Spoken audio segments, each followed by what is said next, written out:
gives me a really great pleasure to introduce Professor Helen Stalford, who's from the University of Liverpool. I'll just say something about Helen's history and her biography so that you get a picture of the sort of work that she's been involved in.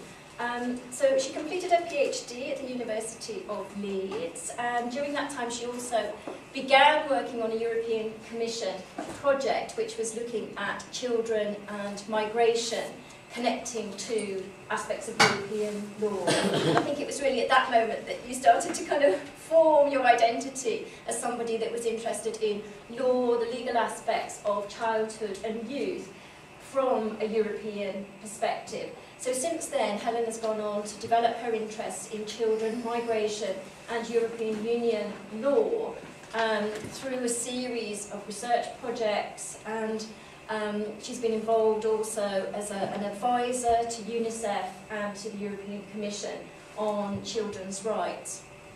She's recently written a book which has been published by Heart, Children and the European Union, Rights, Welfare and Accountability. So she has a very strong history of publication if you want to read some of her work. And in fact, that's how Melissa came to know Helen. I knew Helen a long time ago. Melissa came to know Helen through her published work. So it's a great pleasure then to hand over to Helen and to hear the presentation on citizenship and children. Okay, thank you.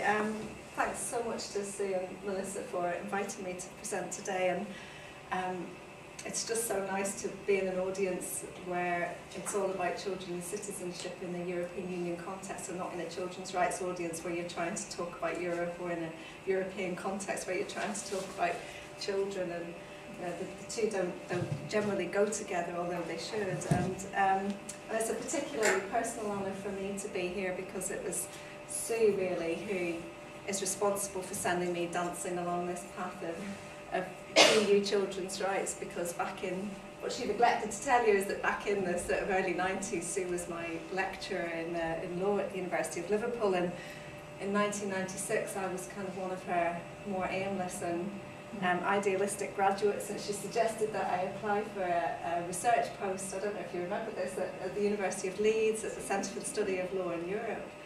And so I applied for that job and I didn't get the job, but I did have an interview, and on the back of that interview then one of the people who was interviewing me was Louise Ackers, and she contacted me about a month later to invite me to apply for another job that was probably much more suited to me, about children's citizenship and migration in the EU, and she'd just been awarded this big European Commission grant to do the first big cross-national qualitative comparative study of how children experience European Union citizenship, and specifically in the context of migration. So I did get that job, and I did a PhD connected to it, looking at how migration in particular and citizenship affects children's education. And so we spent the next 3 years or so working in Greece, Sweden, Portugal and the UK, interviewing about 180 children between the ages of 11 and 18 about their experiences of moving between the member states and their legal rights, and how that then manifested itself in their experiences. And so that's, back then children there wasn't that much to say about children in a legal context. Certainly in an EU context, the kind of children barely featured on the EU legal agenda at all. There was a couple of scattered legal provisions on children. There was no reference to them in any of the treaties. It was all, I think, fairly ad hoc and piecemeal. But citizenship was one area where you could really carve out, or at least identify, some provision for children. And I'll talk about that in a little moment. But my initial investigation into children as citizens of the EU then led to a broader evaluation of how EU law affects children more broadly. To what extent does the EU acknowledge that even policies and laws that have seemingly no relevance to children affect children? And then how does the EU address the potentially injurious consequences of its laws and policies for children in particular? So things like removal of barriers, administrative legal boundaries between the member states, how does it cope then with the more sort of nefarious consequences of that associated with smuggling, trafficking, abduction, which is Larry's work as well. And so it's kind of serendipitous, I suppose, that body of work from the late 1990s or mid-1990s onwards then coincided with a kind of a real proliferation of EU measures relating to children over the next 15 years or so. And today it's quite a different story. We have a whole massive EU agenda on the rights of the child. We've got a whole range of measures, both hard legislative measures and soft policy measures that affect or relate to all aspects of children's lives. So what was initially a sort of smattering of EU provision for children when I started out is now something really quite different. It's now a very coordinated, coherent children's rights agenda. But I think, notwithstanding where we're at today, I think it's fair to say that it's in the context of EU citizenship that we have some of the most definitive innovations relating to children, and I think some of the most exciting judicial expressions of what children's rights should be from a European perspective.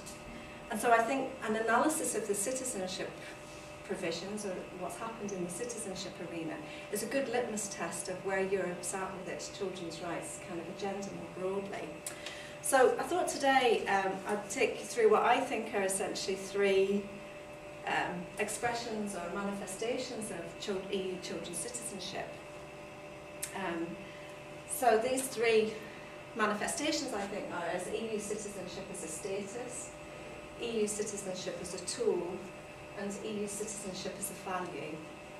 And I want to talk about kind of different examples of those three manifestations. So, first of all then, EU citizenship as a status. Well, as Sue mentioned, we've had kind of EU citizenship recognised as constitutional status since the early 1990s. It's a status that's bestowed upon any nationals of any of the EU member states, and it supplements rather than duplicates national citizenship. And that implies a discrete set of legal and political entitlement associated primarily with the exercise of free movement within the territory of the EU. Now, the nature and scope of that entitlement has developed considerably over the years by virtue of largely expansive judicial interpretations, which have then been codified into law and then expanded again. So those who qualify as EU citizens can, theoretically at least, enter and reside within other member states, access a range of social, economic and civil advantages, and indeed extend those to their family members. And I think such is the importance of the status of citizenship that the court itself has declared that it's a fundamental status. It's so important. Rights in that context have traditionally extended to children under the family provisions. So children have obtained rights by virtue of the fact that their EU migrant parents are moving. They have to move with them to make that a practical reality. So entry, residence, all sorts of social, educational, health rights have been extended to their children in acknowledgement of the fact that migrants don't move as a single an individual often. They have family members, they have commitments, and you have to extend those rights to those. Now, under the secondary legislation that articulates all of the rights of family members and indeed of the primary migrant, we know that the instruments or measures apply equally to family members who have EU nationality and third country nationality, provided that primary qualifying migrant is an EU national. And we know that also that those residence and entry rights are unconditional for the first 3 months of their stay in the host state, but after that they have to demonstrate that they can pay for themselves, that they've got sickness insurance, so that they don't become a burden on the host state.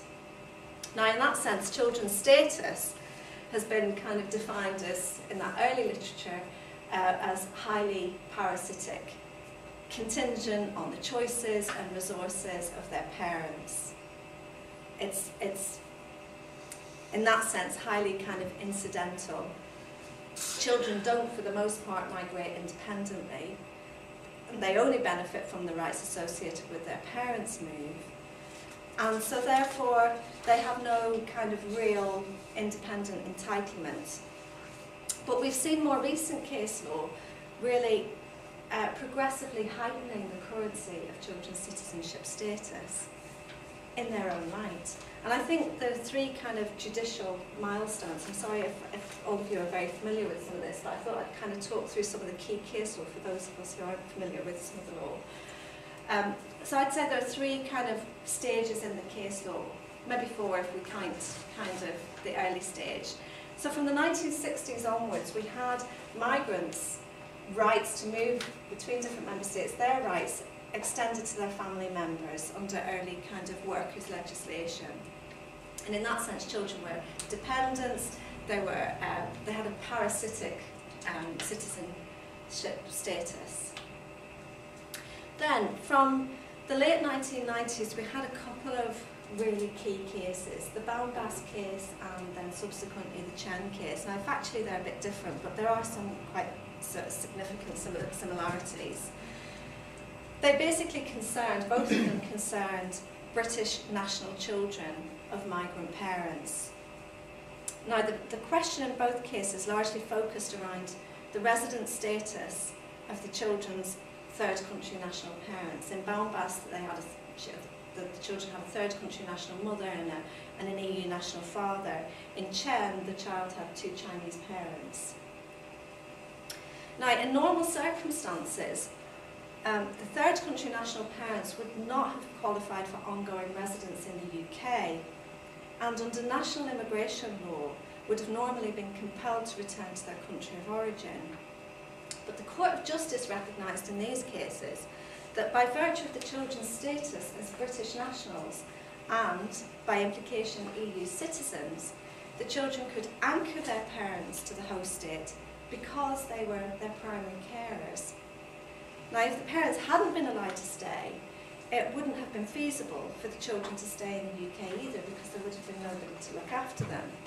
In other words, it was the parents' residence in the UK that was seen as inextricably linked with the exercise of their children's residence and with their children's citizenship status. Now, Bounbass and Chen, Bounbass particularly, was a massive breakthrough for children's citizenship, because for the first time children were recognised as EU citizens in their own right.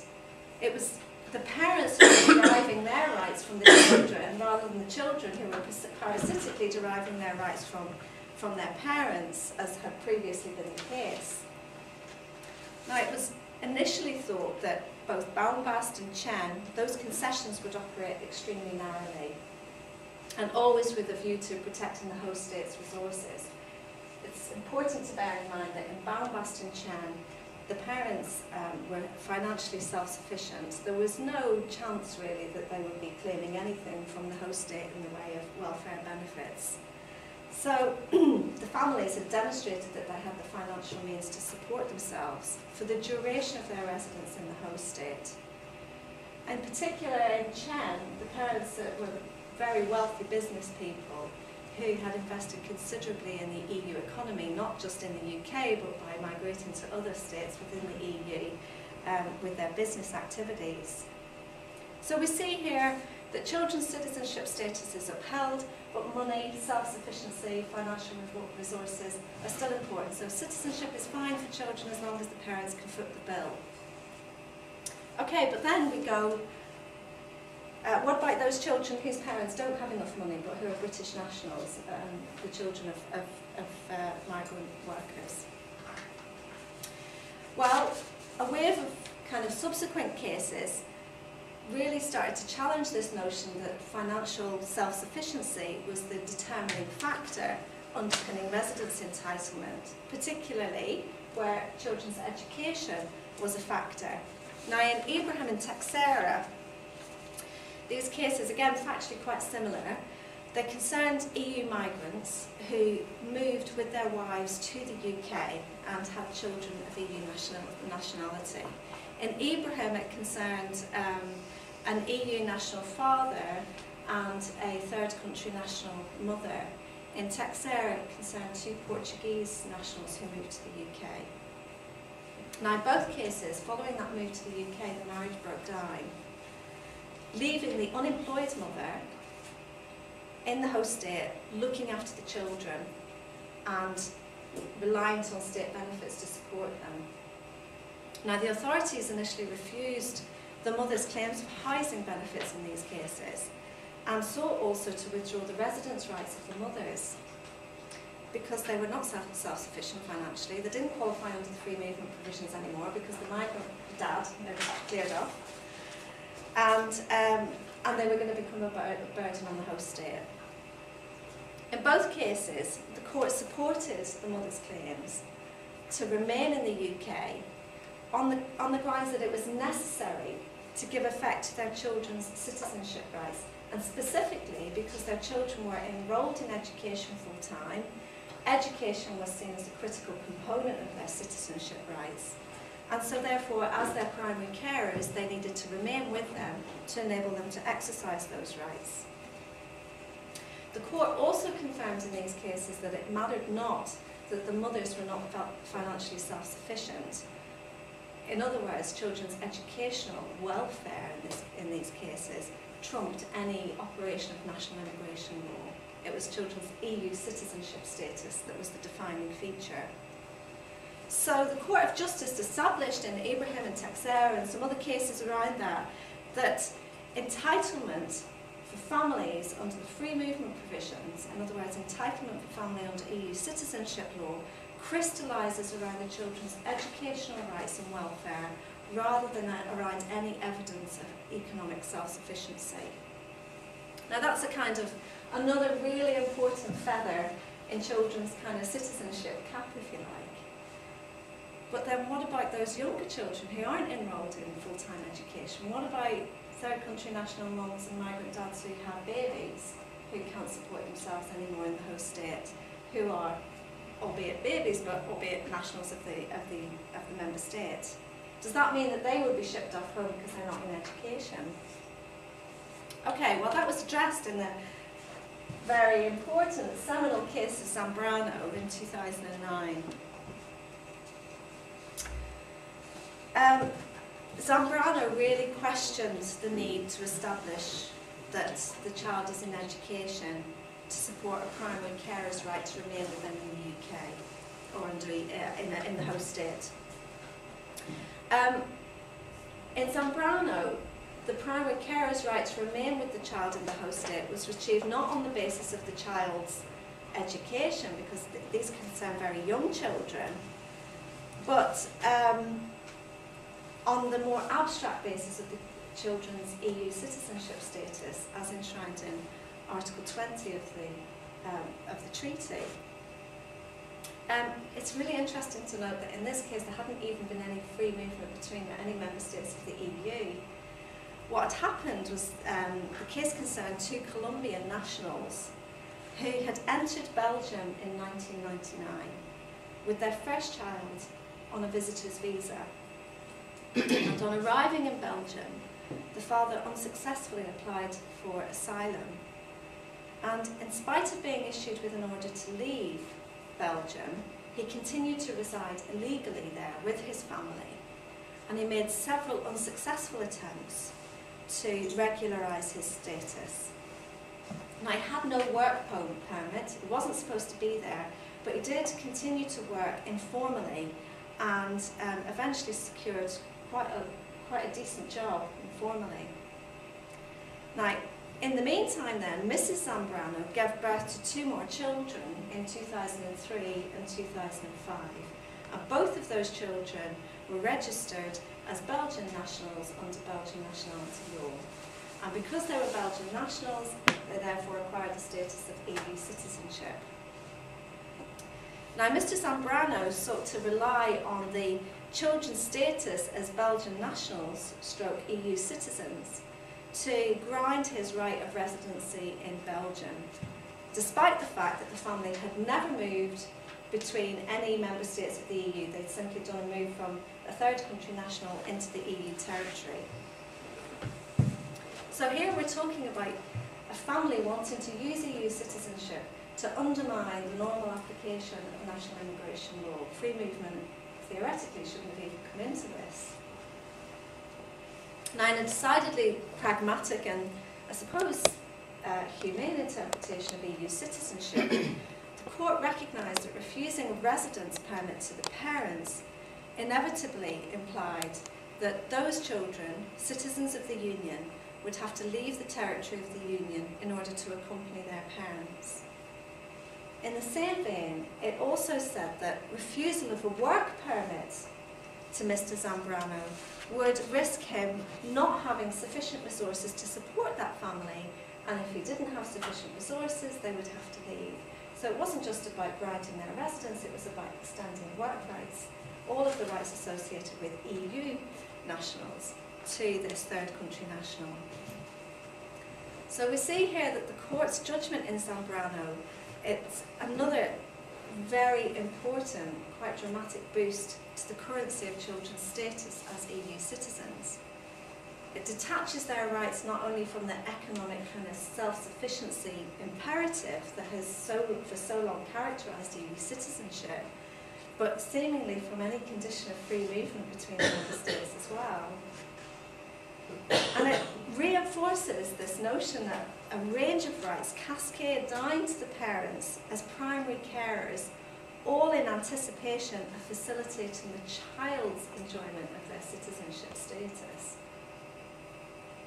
So, Hale-Bronner, he has said that the existence of children within these cases has had a dramatic liberalising impact on the court's reasoning and on the parameters of EU citizenship. And it's sent kind of immigration authorities domestically, and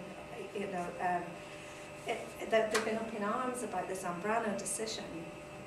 We have a law clinic at Liverpool that specialises in immigration advice, and they're all trying now desperately to find a Zambrano claim in a lot of the kind of immigration cases that they're receiving.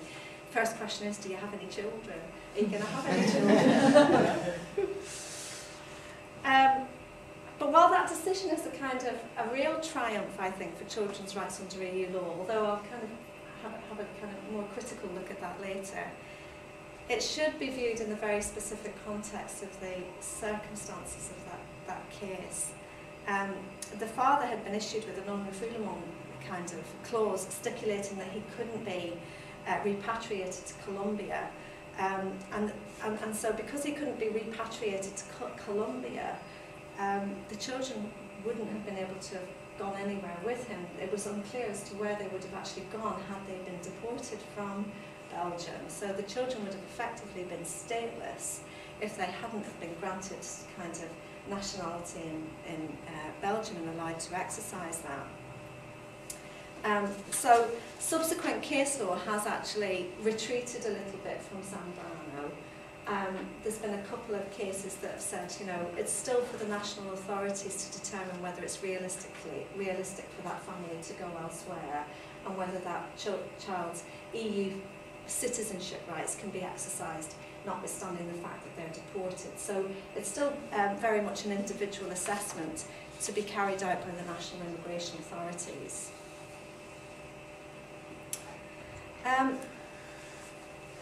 I think notwithstanding that kind of little retreat that we've had in more recent years, we can safely say, I think, that in the past 15 years or so, and certainly since I started looking at children with citizenship back in the 90s, the court has achieved an awful lot in adding substance to children's status as EU citizens. They're not simply appendages of their migrant parents. In fact, their migrant parents are now dependent on them to support their residence rights. But it's also important, I think, to bear in mind that children in these situations who migrate between different countries, the children of migrant parents, in reality constitute about 1% of the 107 million or so children across the EU. So that begs the question of how do the other 100 million or so other children experience EU citizenship, if at all? I think this is where we start to look then as citizenship as a tool. Beyond that kind of... Sorry. Can I just ask a question about because I wondered if the Taksim and Ibrahim, the children had the British nationality or they didn't? They did. Oh, They they had did. British Okay, I nationality. missed that. Yeah, Yes, yeah. okay. I wanted to ask that question. How did the Chen child have British nationality? Because we can actress solely then, didn't we? Yeah, that's a really good question, and it was a real quirk of immigration law at the time, and it was definitely engineered by the parents. These Chinese parents had initially moved to Cardiff. The mother was pregnant. She already had a second child back in China. So she moved to Cardiff while she was pregnant, and then she moved from Cardiff to Northern Ireland to have the baby in Northern Ireland. And she did that because she wanted to establish that she was moving between different territories. But in Northern Ireland immigration law was subject to the whole of the island of Ireland immigration laws. So it effectively was a little quirk that she could move essentially under kind of within a UK region, between UK regions, but the immigration law was subject to the kind of island of Ireland immigration laws. So she moved to Northern Ireland. Any child born in Northern Ireland at that point could acquire Irish nationality under Irish citizenship laws. So it was a real quirk of the law at the time. There was a massive referendum after that, and it all changed. Because a lot of people were doing that. A lot of asylum seekers, for instance, were going to the island of Ireland, were going to Northern Ireland, having their babies then become Irish nationals, and by virtue of that then become EU citizens. So as a result of that, it was just a little quirk of the Irish immigration law. It's now changed. It's much more difficult now to get Irish citizenship. Okay, so beyond the free movement imperative, EU citizenship has kind of emerged as an important tool for stimulating some kind of broader legal and political reforms. Now we know that officially under the treaty, EU citizenship extends valuable political or voting rights to EU nationals, and I'm not going to dwell on that too much because we know that children are largely excluded from voting rights, political voting across the EU with the exception of Austria. But I do want to say something about another way in which EU citizenship can be used as a tool in this way, and that's under the EU Citizens' Initiative. Now, the Citizens' Initiative was introduced by the Treaty of Lisbon in 2009, and it was seen to mark this kind of significant step forward in the democratic life of the Union. And what it does is it enables at least 1 million citizens from at least 7 member states to get together, sign a massive petition, and invite the European Commission to propose legislation on any issue that falls within the scope of EU competence. So, as an environmental activist group, you might want to gather a million signatures across all of the member states and suggest new legislation on environmental issues like fracking or whatever. Now, the fact that the Citizens' Initiative can be used to engage the Commission on any issue that falls within the scope of the treaties makes it a very attractive democratic process, particularly now that we have explicit reference to children's rights within the treaty, and particularly given the burgeoning kind of body of EU legislation relating to children. We've just had a new directive on victims' rights, for instance, and we've just had a new proposal for a directive on children who are accused of a criminal offence and how they should be treated in the course of criminal proceedings. But I think the most immediate obstacle to the Citizens' Initiative is that its organisers and signatories must be of at least voting age, eligible to vote in the European parliamentary elections. Now, as I said, the voting age across all of the member states is generally 18, with the exception of Austria, where it's 16. So that automatically excludes children from not only participating in an initiative that's on their own behalf, but in participating in any citizens' initiative relating to any issue that they feel quite strongly about. Now, there's no real persuasive reason why the minimum age for participating in a citizens' initiative should be set at the voting age, particularly given the difference in the legal character of voting on the one hand and the citizens' initiative on the other. The voting in parliamentary elections or referenda bring about direct legally binding outcomes, but the citizens' initiative merely triggers a process of discussion.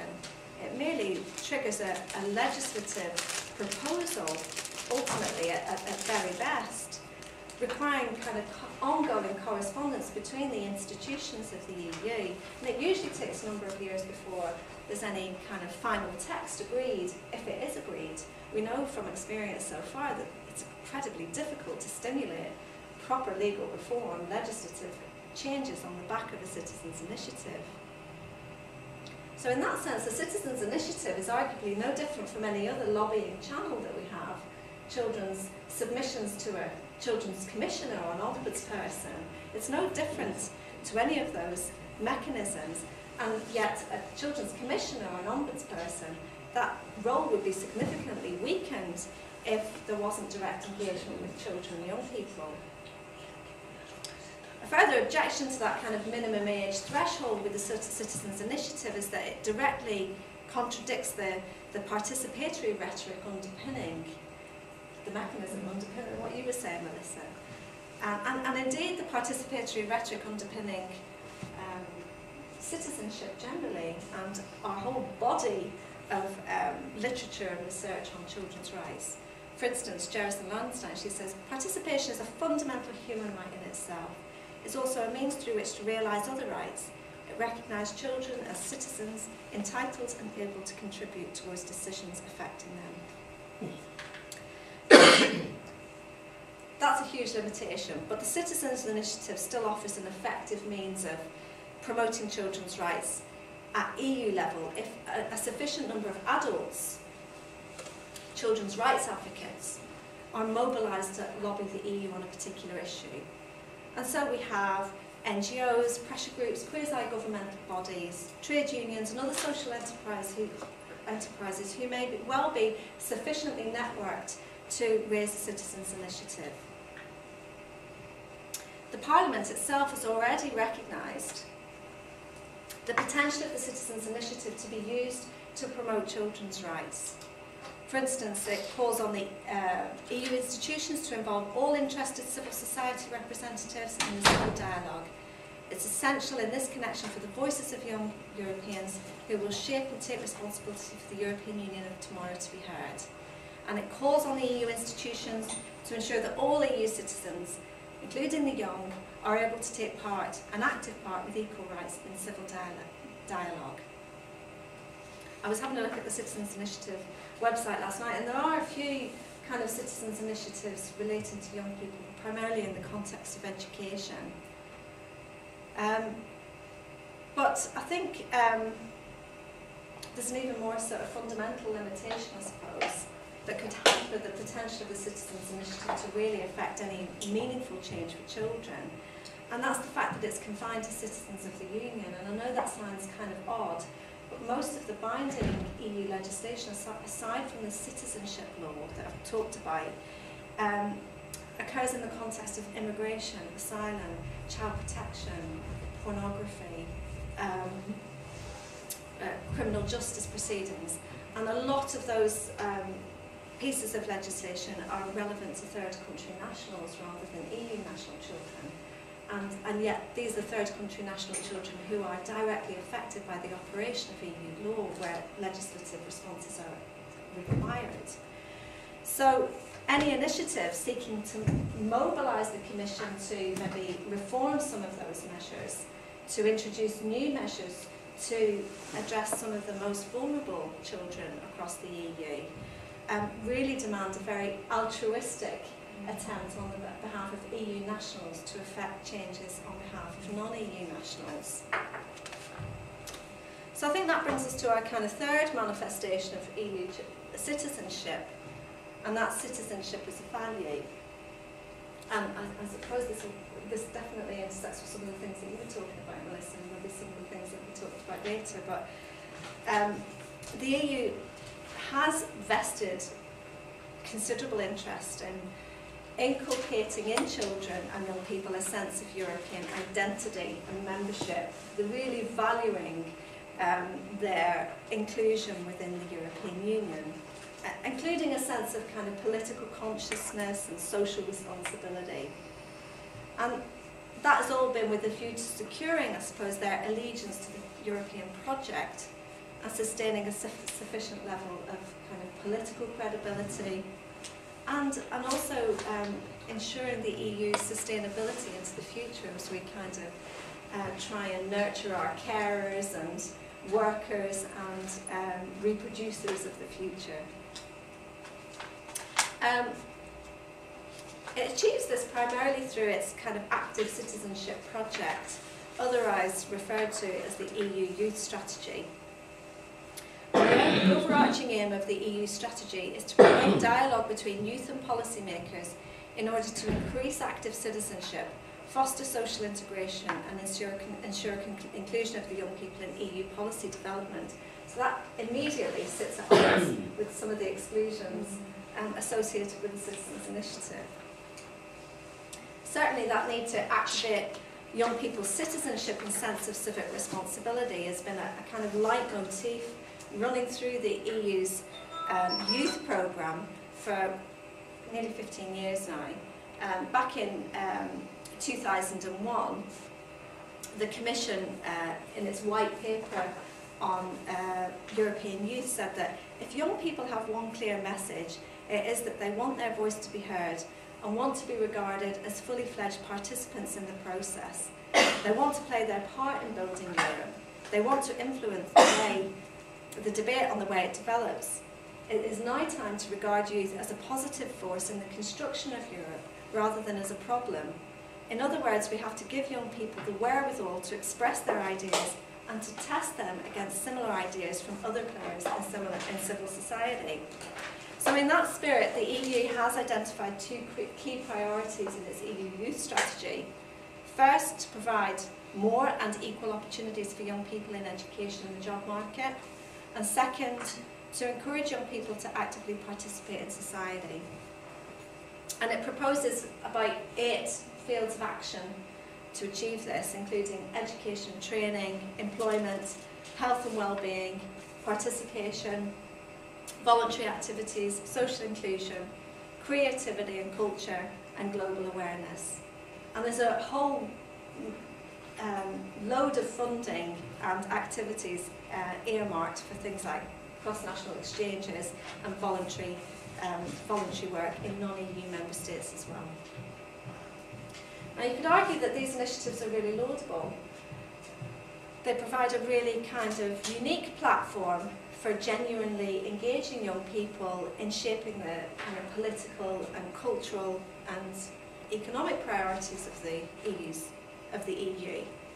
And I suppose they do bear this hallmark of a participatory approach that we were talking about before. And that participatory approach is not seen in other aspects of citizenship, such as the Citizens' Initiative.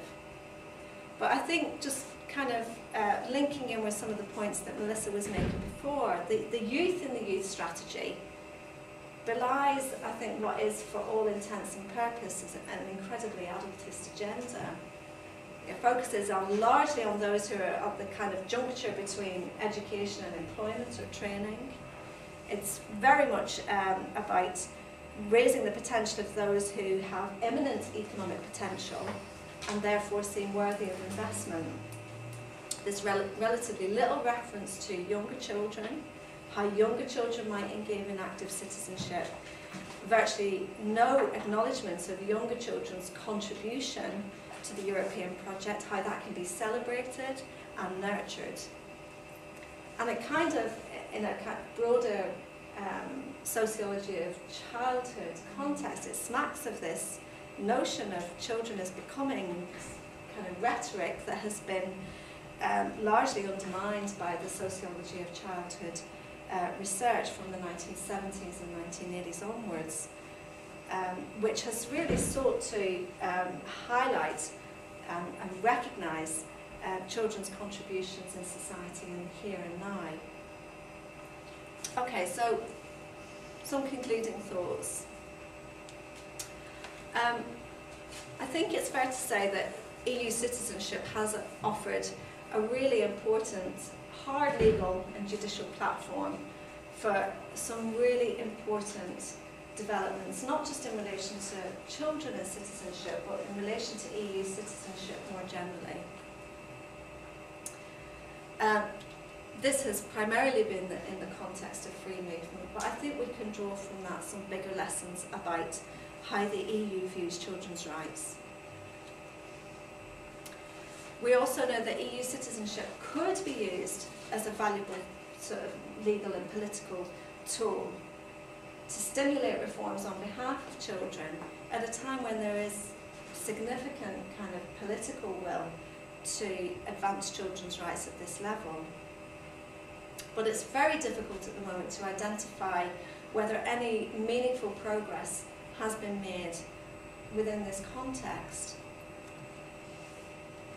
But I think it's really important to recognise that the EU citizenship developments have evolved largely in isolation from a children's rights framework. It's kind of ideologically vacuous. I think it's certainly adult claims in all of that line of cases that were at the forefront of the decision making rather than a genuine commitment to safeguarding the best interests of the children. And what I've been working on more recently is what would some of those decisions have looked like had they adopted a children's rights framework? What would Chen, the Chinese child, what would that decision have looked like had the court approached that from a children's rights perspective? It's interesting in Chen that it all worked out well for that family. It worked out fine for the parents. They got what they wanted. They could stay not just in the UK, but they could travel across the EU to pursue their business activities. And little baby Chen, she's fine. She's growing up and she's fine. But what the court failed to really dwell on was the fact that baby Chen had an older brother living in China. She, by establishing her Irish nationality, then relinquished any claims to Chinese nationality. She can't go back to China apart from on a 30-day visitor's visa to see her brother. That decision has effectively endorsed that, splitting up the family. Now, you could argue it's not for the court to interfere in decisions or family migration decisions, and it may well be that it was the right decision, but I think that if the court had really adopted a proper, a genuine children's rights approach to that, if it had been more genuine in considering whether this was good for baby Chen, we might have had a different kind of rationale going on there. Equally in Zambrano, we know that it all worked out for Mr. Zambrano. He could stay in Belgium, everything was fine, he could even work. But now what we have emerging, certainly in the UK case law, just reading a case on the way here, is families who are parents who have really no caring responsibilities, have taken no interest whatsoever in their children up to until they needed to come into the UK and try and establish residence here. So I was reading a case called Bent earlier that a Jamaican man was trying to secure long-term residence in the UK. He has a British daughter with his, he'd separated from the mother. He didn't pay any maintenance for his daughter, saw her just occasionally during the holidays, and he was refused leave to remain. He then has decided, in collusion with his ex-partner, to uproot the child from her friends, her school, her mother, down south, move her up to Nottingham where he can live with his new partner so that he can claim to be her primary carer. And he's establishing that he's her primary carer, which factually he is now, but that has been all engineered so that he falls within the Zambrano rules. So you've got children potentially being used here in a very strategic way, in a very instrumental way, that becomes really quite injurious to children's welfare. So I suppose the question is, how do we mainstream children's rights more meaningfully into the Court of Justice adjudication process? And I think this then points to a kind of bigger point about the lack of correspondence that there is between these different strands of activity across different parts of the EU. So you've got one DG of the European Commission, DG Justice, driving the EU agenda on the rights of the child, trying to make it ideologically robust and methodologically robust. Then you've got DG Education and Culture, driving the Youth for Europe and the sort of participation strategy, which doesn't necessarily correspond with what's happening in DG Justice. And then you've got Parliament making all of these grand statements, which then aren't translated into the letter of the legislation. And then you've got the Court of Justice, who's not engaging one bit in the EU children's rights agenda. So I suppose it sounds like I'm being very critical, and you know, that's what you trained me to do from the outset. It's your fault. But I think it's fair to say that the EU and children's EU citizenship has come a long way in kind of 18 years since I've started looking at it. And I think what we have now are some really good raw materials in place in these different sites of activity. But I think there is this unprecedented level of political will, at least, to develop a more kind of ideologically robust approach. And I think that there is judicial momentum as well at EU level, but we just need to kind of marry up these different agendas. Okay, thank you. Lovely, thanks, Helen.